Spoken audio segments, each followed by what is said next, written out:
Syria के अंदर तुर्क फौज के एक अड्डे को निशाना बनाया गया है, जिसके नतीजे में 15 से ज्यादा फौजी शहीद हो गए हैं। इसके अलावा आपको ये बता दें कि जो तुर्की के उस कैंप के अंदर कुछ आर्मड गाड़ियां खड़ी थी, कुछ लॉजिस्टिक का सामान था, वो सारा का सारा बर्बाद हो गया। तैयब उर्दगान ने ये कहा है कि जो 15 लोग उसकी आर्मी के शहीद हुए हैं, इसका बदला वो सीरिया की गवर्नमेंट से लेगा। आपको ये भी बता दें कि तैयब उर्दगान ने ये बात तो कर दी है कि वो सीरिया की गवर्नमेंट के साथ इस तमाम तर कहानी का बदला लेगा, लेकिन आपको ये बता दें कि इसका बहुत ज्यादा एक इम्पैक्ट जो है वो तुर्की और रशिया के ऊपर आएगा, क्योंकि रशिया और तुर्की अब आमने सामने आ सकते हैं इस हमले के बाद। और तैयब उर्दगान और उनके डिफेंस ऑफिशियल एक मरतबा सर जोड़कर बैठे हुए हैं कि सिचुएशन को किस तरह सॉर्ट आउट किया जाए, किस तरह देखा जाए ताकि मामलात अच्छे तरीके से टैकल हो सके। आपको आज की इस वीडियो में हम आपको बताएंगे कि किस तरह तुर्की और ईरान, रशिया आपस में भिड़ सकते हैं। सब कुछ बड़ी क्लियर और डिटेल के साथ बताएंगे। छोटी सी गुजारिश है कि आप हमारा यूट्यूब चैनल हसना टीवी को सब्सक्राइब कर लें, घंटी के निशान को दबा लें ताकि लेटेस्ट न्यूज आप तक पर वक्त पहुंचती रहे। नाज़रीन, सबसे पहले मैं आपको ये बताता हूं कि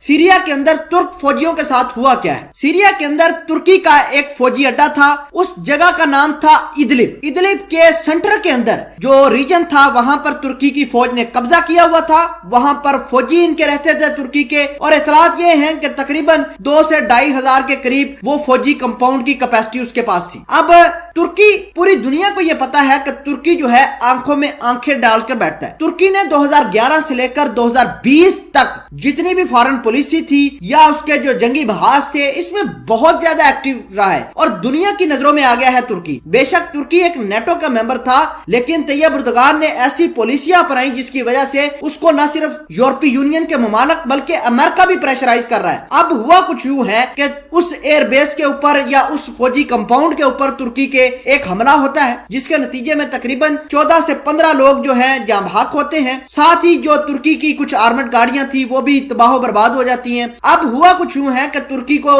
जब ये पता चला कि उनके फौजियों का नुकसान हुआ है, तो तैयब उर्दगान ने कहा है कि वो अपने इन फौजियों की शहादत का बदला जरूर लेगा। अब बदला किन से लेगा? बदला लेगा सीरियन आर्मी से। अब सीरियन आर्मी को सपोर्ट कौन करता है? रशिया और ईरान वाले। अब सवाल ये पैदा होता है, क्या तुर्की डायरेक्ट रशिया के साथ लड़ेगा? तो जी लड़ सकता है। अगर तुर्की और रशिया आपस में इस मामले के बाद लड़ेंगे तो इसका डायरेक्ट फायदा तुर्की के दुश्मनों को होगा। उनको होगा जो तुर्की की हर बात को गलत तरीके से अंडरस्टैंड करते हैं और तुर्की को हमेशा दबाने की या डी फेम करने की कोशिश करते हैं, उनको बड़ा फायदा हो सकता है। नाज़रीन ग्रामी, अब आपको ये बताते हैं कि कितनी पॉसिबिलिटी है कि तुर्की और जो रशिया है वो सीरिया के इस मामले के बाद लड़ सकते हैं। तो आपको बता दें कि 11 फरवरी 2020 के अंदर भी सीरिया के अंदर तुर्की के 5 फौजी मार गिराए थे सीरिया की आर्मी ने। तो तुर्की ने क्या किया था? तुर्की ने बदले में रशिया और सीरिया की जो मिलिट्री कंपाउंड थे, जिनकी तादाद 115 बताई जाती है,